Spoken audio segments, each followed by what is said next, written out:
Buenos días, Buenos días, profesor. profesor. Vamos a iniciar nuestra clase del día de hoy. Vamos a empezar, como siempre, preguntando qué vimos el día de ayer. A ver, Bucio Palma.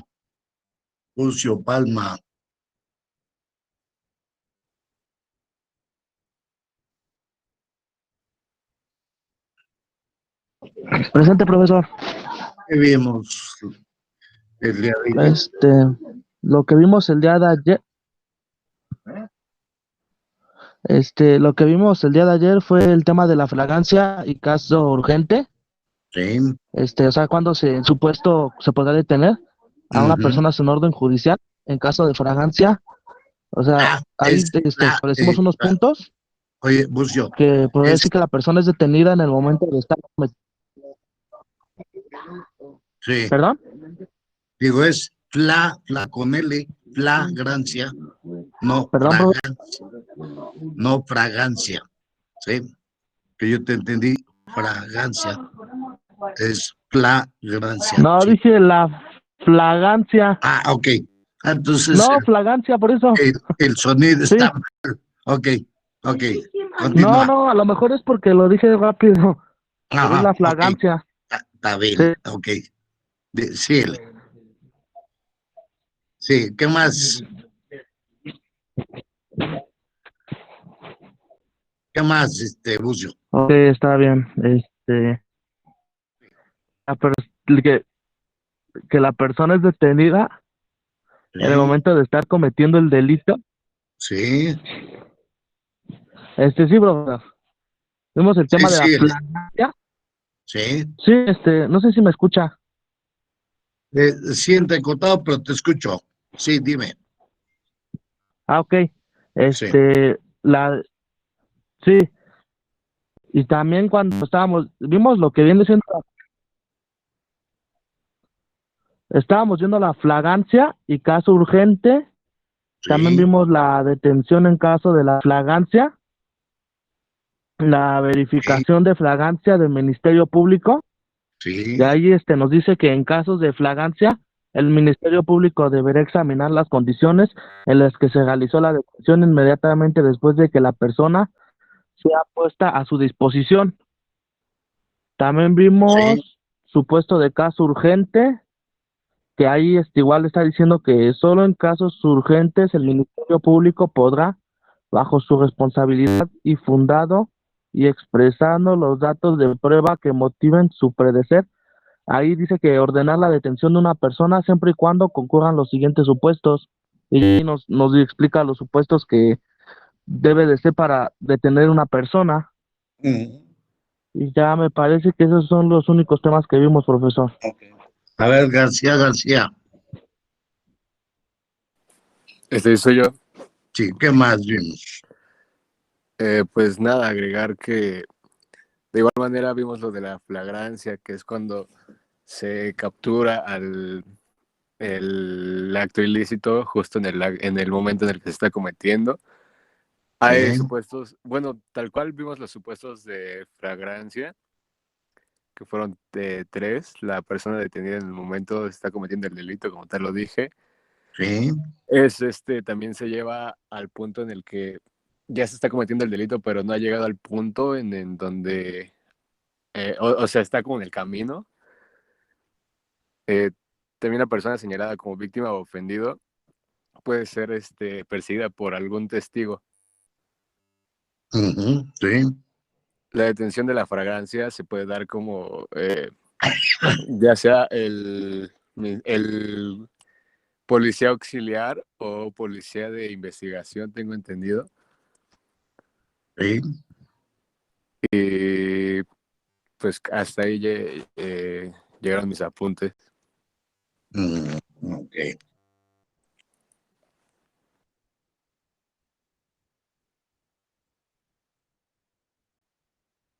A ver, Montalvo Guerrero.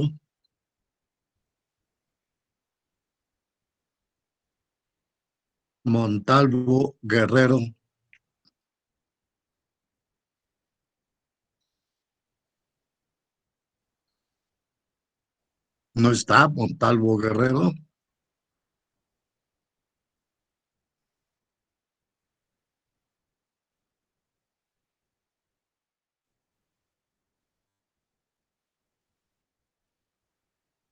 Loaiza, segundo.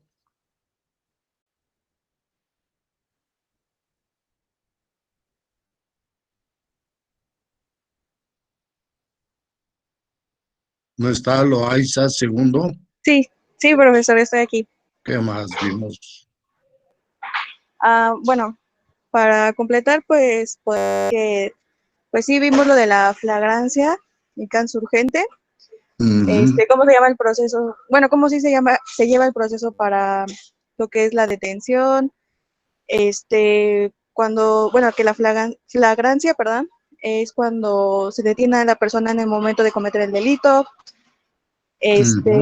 A lo mejor después de cometerlo también se le puede detener, se le persigue materialmente e ininterrumpidamente, en eso también se puede decir que es la flagrancia.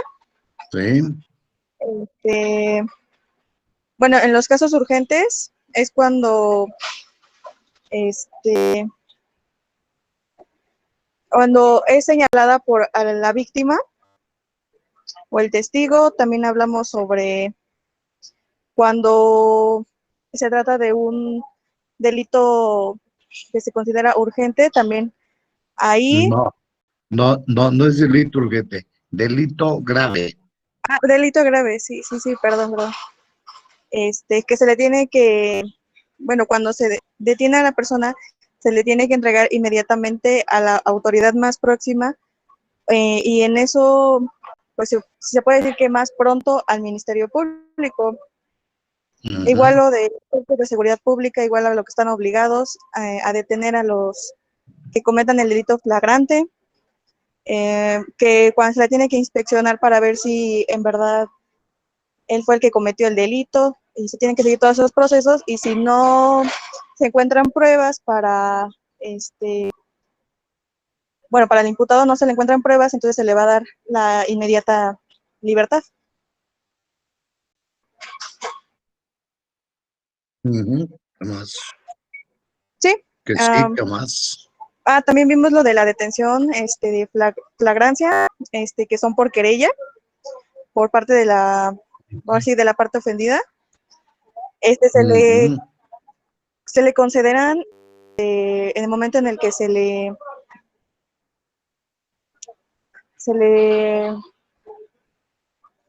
bueno, que tengan al detenido, tendrán como mayor un lapso de 12 horas a partir de que la víctima u ofendido fue notificado, o si no, llega a ser hasta 24 horas en caso de que no se le localice. Y ya transcurrido esos plazos, y si no se presenta bueno, la víctima o el ofendido, entonces es cuando el detenido se va a poner en libertad. Y bueno, hasta ahí yo tengo. Ok.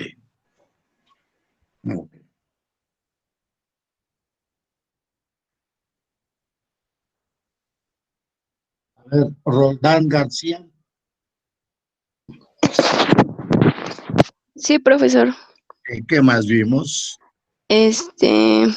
Bueno, como ya dijeron mis compañeros, vimos la flagrancia y caso urgente, que era detener a una persona pues en el momento en el que está cometiendo el delito, o inmediatamente después de cometerlo. Vimos que esta persona también puede ser perseguida materialmente, y pues usted nos dijo que pues aquí entraban como la persecución en las cámaras de C5, y o bueno, también podría ser cualquier cámara pues privada. Sí. Vimos que la detención de esta persona que esté cometiendo el delito podrá ser llevada a cabo por otra persona, pero esta tiene que entregarla inmediatamente a cualquier autoridad, y la autoridad tiene que entregarla al MP inmediatamente. Y bueno, usted nos dijo también que pues no se vale estar paseando a esta persona, o pues quererla extorsionar. Así es. Ujú. ¿Qué más? Vimos la detención en flagrancia por delitos que requieran querella. Y bueno, aquí se dice que a la parte ofendida se le considera un plazo razonable para presentar la querella, siendo de 12 horas contadas a partir de que la víctima o el ofendido fue notificado y de 24 horas a partir de la detención de quien cometió el delito. Sí. Y pues en caso de que la parte ofendida no, la víctima no presente la querella, entonces pues se va a dejar a la persona en libertad. Claro. Ujú. Ok, ¿qué más? Y vimos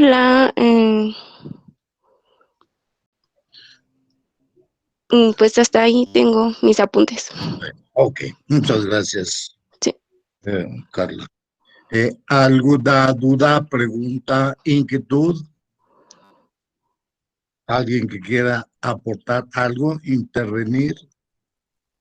Profe, Sí. ¿y qué pasa entonces con la duplicidad del término y el arraigo en Bueno, ya en la retención? bueno, mira, primero el arraigo como tal ya no existe.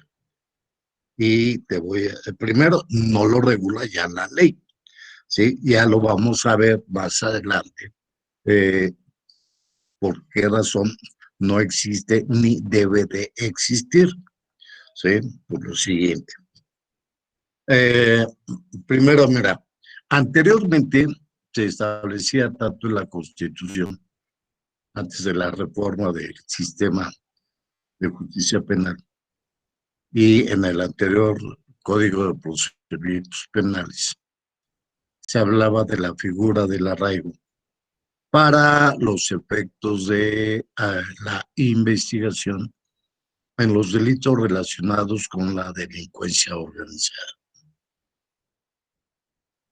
Sabemos que estos delitos de delincuencia organizada son muy complejos, que se requiere de tiempo para poderlos integrar, ¿sí? Entonces, por eso es que se creó esta figura del arraigo, llamado arraigo domiciliario, que no es arraigo domiciliario,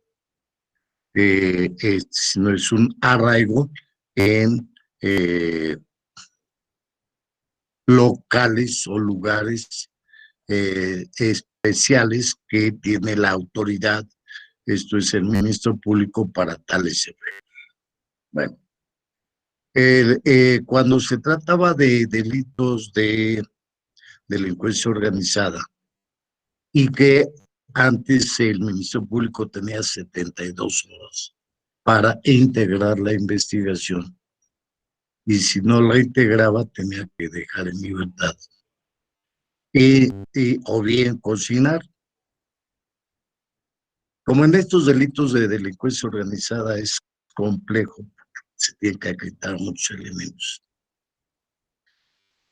El tiempo no es suficiente y entonces se creó esto del arraigo llamado domiciliario, en el que el Ministerio Público, dentro de las 72 horas que tenía para agotar la investigación, solicitaba al juez de distrito, que decretara el arraigo por 80 días, máximo por 80 días, para poder integrar durante ese tiempo la investigación. Entonces se daba por ese tiempo, por un tiempo menor. Primero se habló de 40 días, prorrogable por otros 40 días, después se amplió a 60 sin prórroga, etc. Hoy en día ya no es necesario, porque vamos a ver lo siguiente. Como hemos visto, las etapas del procedimiento son, uno, la investigación, y que la investigación se divide en investigación inicial e investigación complementaria. Una vez que si se inicia con detenido, dentro de las 48 horas siguientes, el Ministerio Público tiene que poner a la persona a disposición del ministerio, del juez, para que se resuelva la situación jurídica, es decir, para que se haga la imputación y se haga la vinculación a proceso. Vinculación a proceso dentro de las 72 horas siguientes. Una vez que hay elementos solamente para presumir, en este primer momento, en esta etapa, en la audiencia inicial, basta acreditar la posibilidad de que el delito o la conducta que se está cometiendo es delictiva o puede ser delictiva. O sea, basta con eso. Y también basta con acreditar que hay la posibilidad de que el sujeto que está poniéndose, él o los sujetos que se está poniendo a discusión, pudieron haber participado en esos hechos. Esos son elementos suficientes para que el juez decrete la vinculación. Antes de dictar la vinculación, el juez, a solicitud del Ministerio Público, va a dictar las medidas cautelares. Y dentro de las medidas cautelares está señalada la prisión preventiva. Que la prisión preventiva puede ser oficiosa o puede ser a petición de parte, a petición de la víctima o ofendido o a petición del Ministerio Público. Y el juez resolverá si la decreta o no. Si se está haciendo la investigación de delitos relacionados con delincuencia organizada, en esos casos procede la prisión preventiva oficiosa. O sea, ni siquiera la tiene que solicitar el Ministerio Público, sino que el juez la decreta de oficio. Por eso se llama prisión preventiva oficiosa en esos casos. En esta misma audiencia, al final de la audiencia, esta se va a cerrar con la fijación del plazo, para el cierre de la investigación. Es decir, se va a iniciar la segunda etapa de la investigación, que es la investigación complementaria. Y señala la ley que la investigación complementaria podrá prolongarse por un plazo máximo de 6 meses cuando el delito o los delitos que se van o se están investigando tienen una sanción mayor de 2 años. Cuando el delito que se está investigando tiene una sanción menor de 2 años o hasta 2 años, ¿sí? La etapa de la investigación complementaria no podrá ser mayor de 3 meses. ¿Sí? Entonces, ¿verdad? Ya aquí el Ministerio Público cuenta no con 60, no con 80 días, que es lo que duraba el arraigo, sino de 180 días, que es lo que dura la investigación complementaria, que puede durar la investigación complementaria. Y en ese término, integrar perfectamente la investigación por los delitos de delincuencia organizada, ¿sí?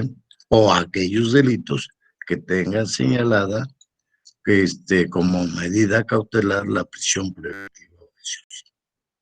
Por eso ahora ya no se habla del arraigo, ni hay razón de hablar del arraigo.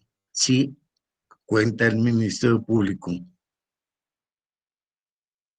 con esta disposición de que la investigación complementaria se agote en un plazo no mayor de 6 meses.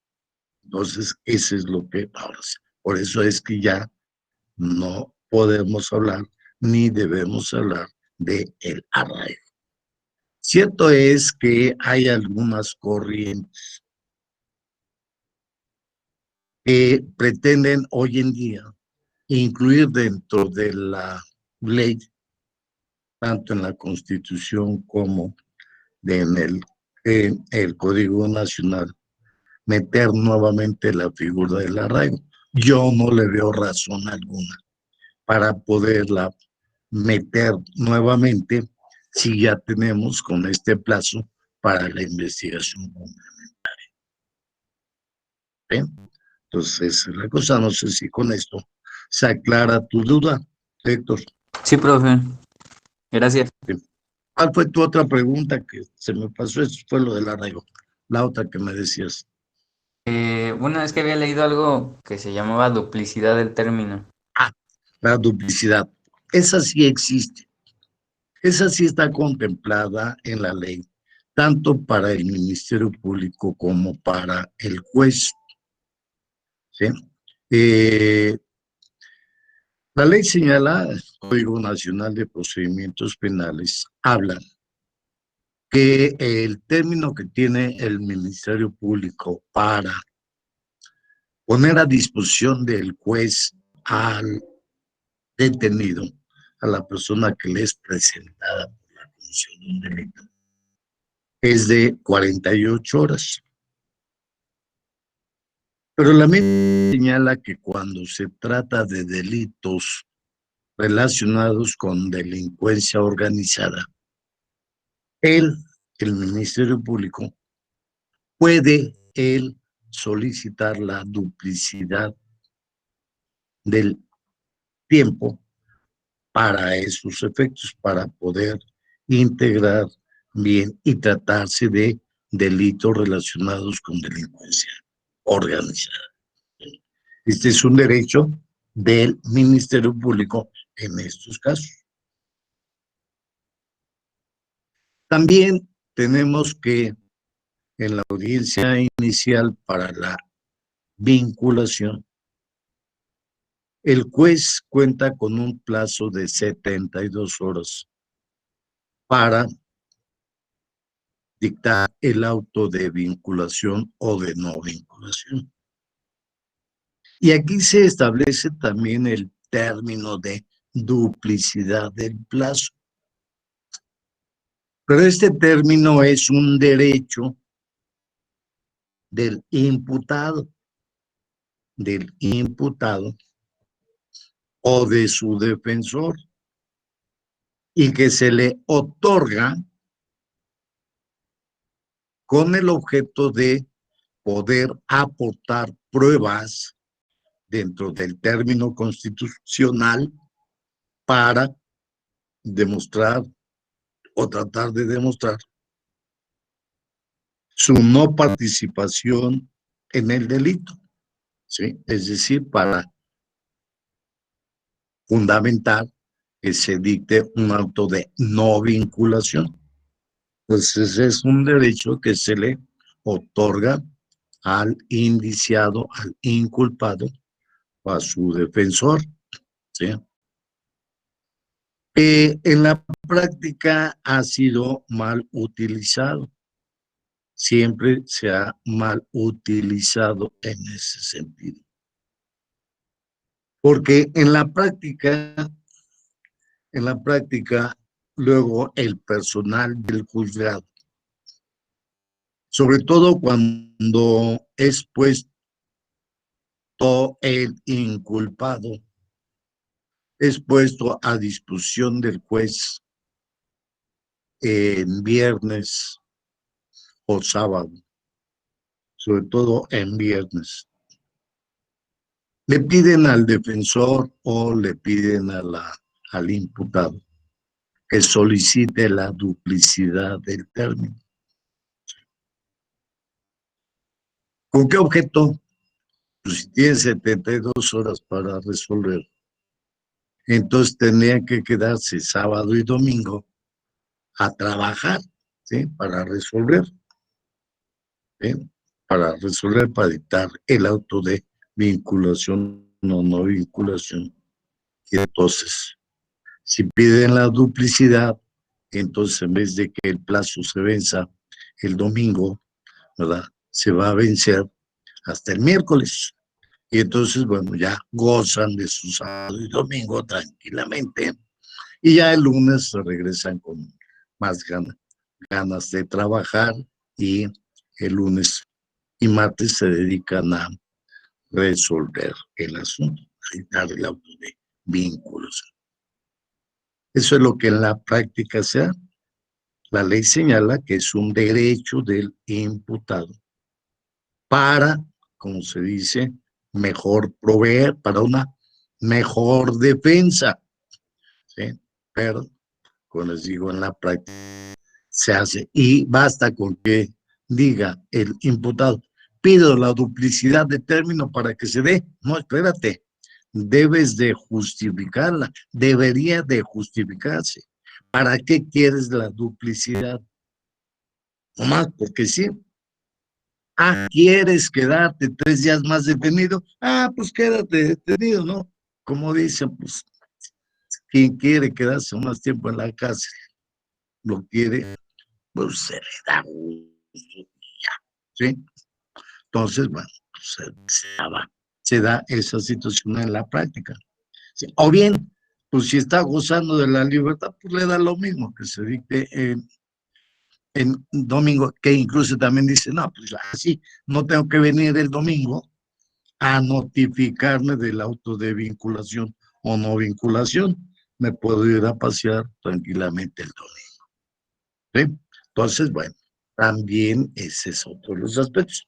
Entonces, cuidado, cuando solicitemos la duplicidad del término es con el objeto de ofrecer pruebas, pruebas que se puedan desahogar dentro del término constitucional, ¿sí?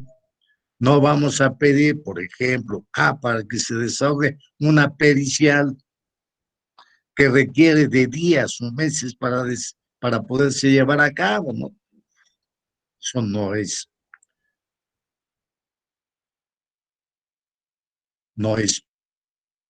les dije, porque procedente. Los jueces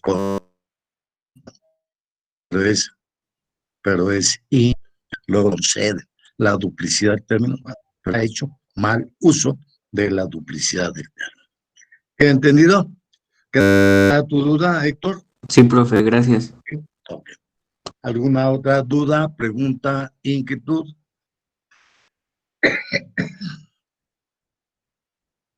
¿No hay dudas?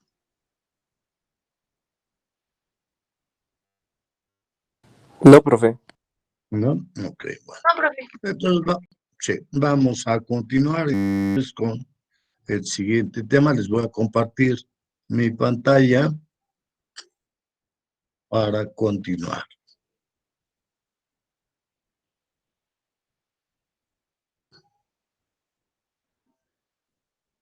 Entonces estamos viendo los casos de la detención de caso urgente, o bien en el caso de la flagrancia. En relación a este tema, en relación a la detención de del imputado, del indiciado, se tiene que ver este aspecto de la asistencia consular. Cuando por alguna razón el indiciado, el imputado, el detenido fuere extranjero, ¿verdad? este tiene derecho a recibir asistencia consular. Por lo tanto, el Ministerio Público, como la policía ministerial que tiene, o bien el juez en su caso, deberán de notificar a la embajada respectiva que uno de sus nacionales está siendo investigado por la comisión de un delito, para que le brinden la asistencia consular que requiera. Ojo, no es un defensor. El consulado no está obligado a brindarle defensa. En ocasiones les asignan un defensor, pero no es eso. Aparte de la asistencia consular, se le debe de hacer saber su derecho a nombrar defensor, a estar asistido por su defensor. Entonces, decía la autoridad, las autoridades, Ministerio Público o juez, deberán de notificar de inmediato a su consulado o a su embajada de la detención de ello, y deben de dejar constancia o registro de cuál fue el medio por el cual se comunicaron a su embajada o consulado, quién lo recibió, ¿sí? Y todo para que reciba la asistencia consular. Basta con dar ese aviso para que se dé por cumplido este derecho.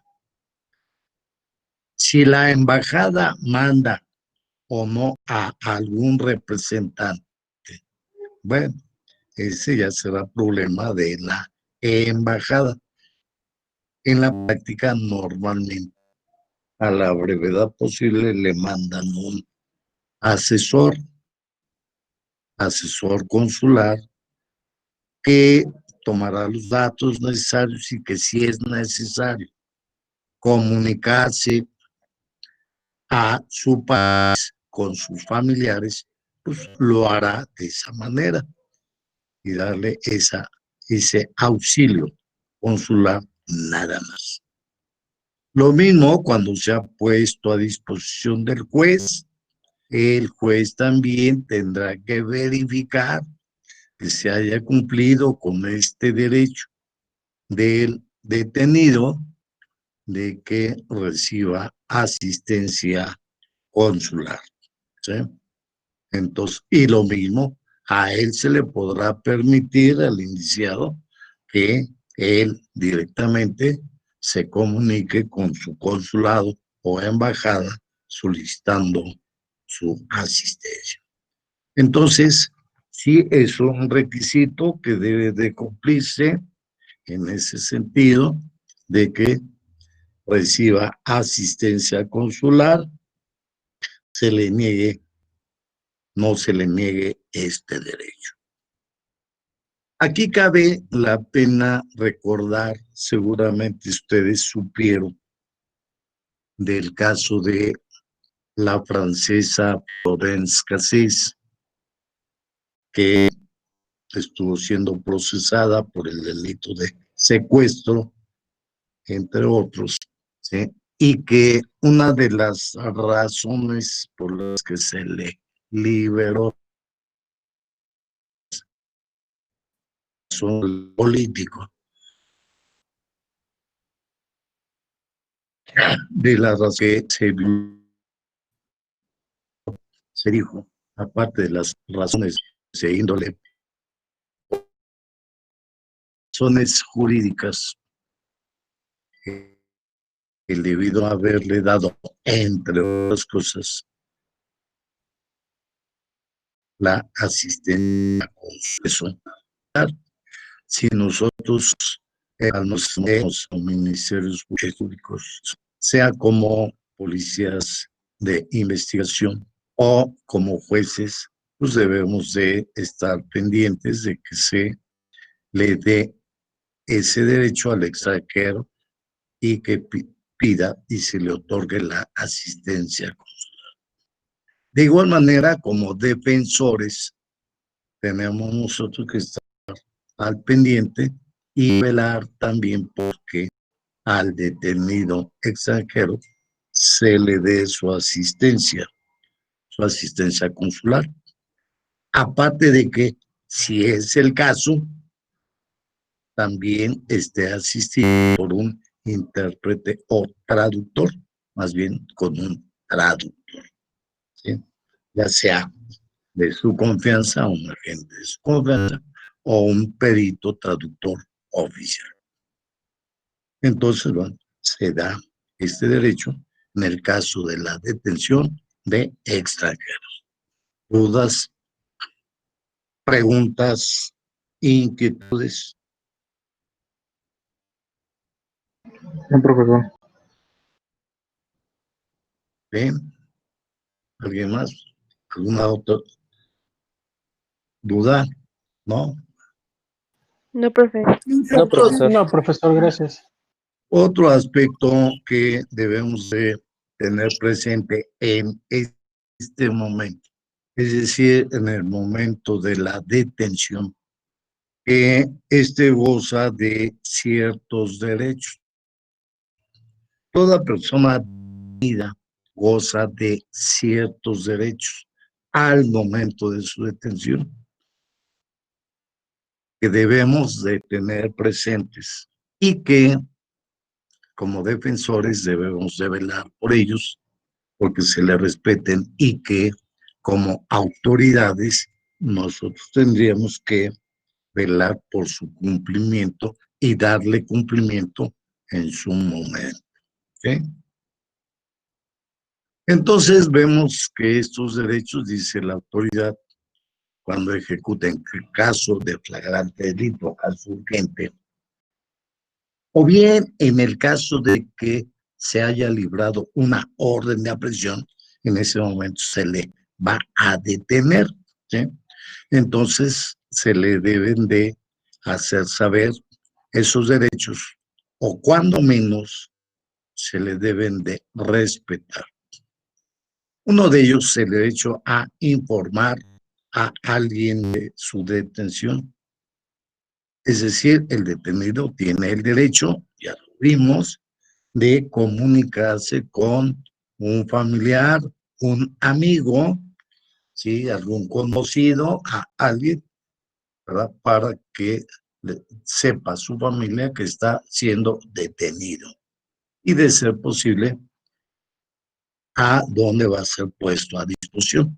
Es decir, a dónde se lo van a llevar. Se lo van a llevar a la agencia de investigación o se lo van a llevar directamente al reclusorio. Si es en flagrante delito o en caso urgente, ¿sí? Que lo detienen, seguramente lo van a presentar de inmediato al Ministerio Público y se le tendrá que informar que va a ser trasladado al Ministerio.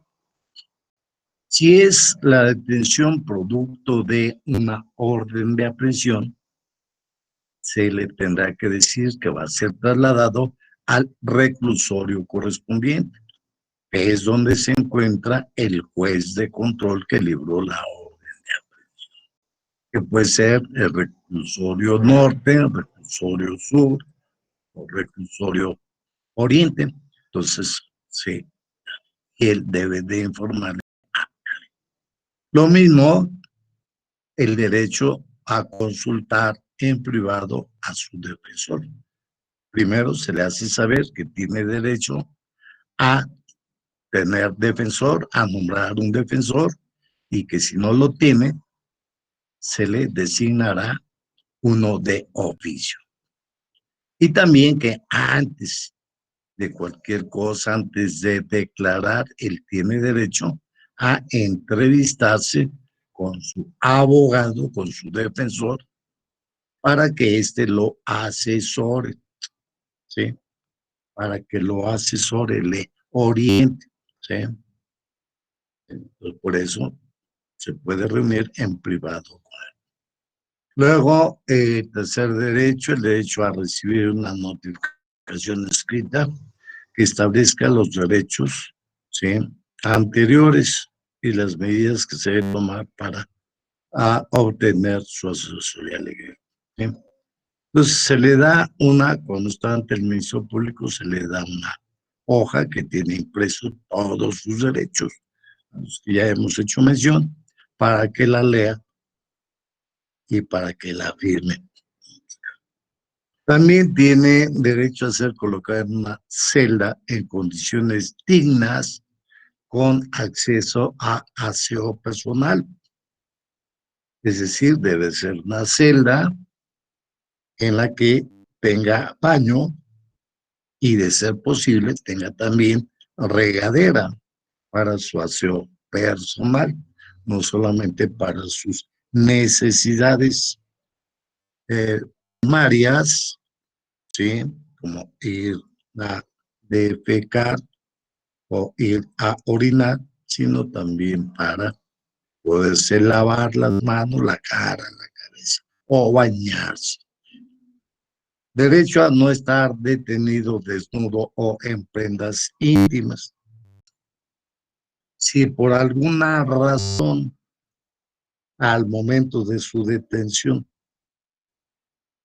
lo detienen desnudo o en prendas íntimas, como puede ser en el caso de una orden de aprehensión, o bien en caso de delito flagrante, de los delitos sexuales, ¿verdad? En los delitos sexuales, pues, se puede estar desnudo o se puede estar en prendas íntimas, y si es detenido en flagrante delito, ¿verdad?, entonces se le tendrá que permitir que se vista adecuadamente.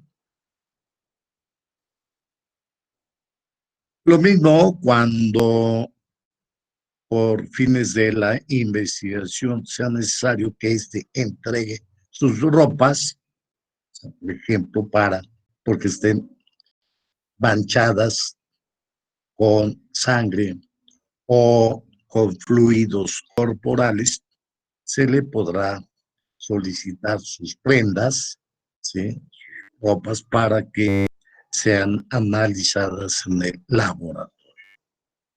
Entonces, en este caso, deberá de proveérsele de ropa adecuada para ello. Y por último, debe de recibir la atención médica que requiera,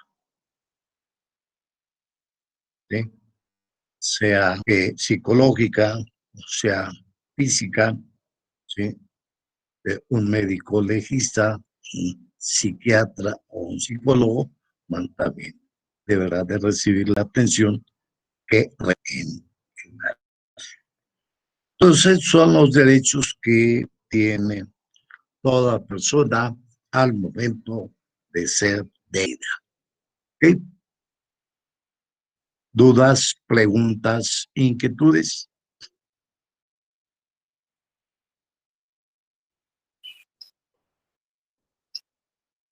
No, profesor. No, profesor, gracias. ¿No hay dudas? ¿No hay preguntas? Ninguno, profesor. Sí, es todo por el día de hoy. Nos vemos el próximo lunes. Que tengan un excelente fin de semana. Cuídense, por favor. Acuérdense que se habla de un rebrote, ¿verdad? No asistan a reuniones numerosas, no hagan pachangas, porque ya ven que la pandemia, pues cuídense, por favor, cuiden a sus familiares y que tengan un excelente fin de semana. Hasta el lunes. Gracias, profe. Excelente día. Adiós. Gracias, hasta luego. Hasta luego.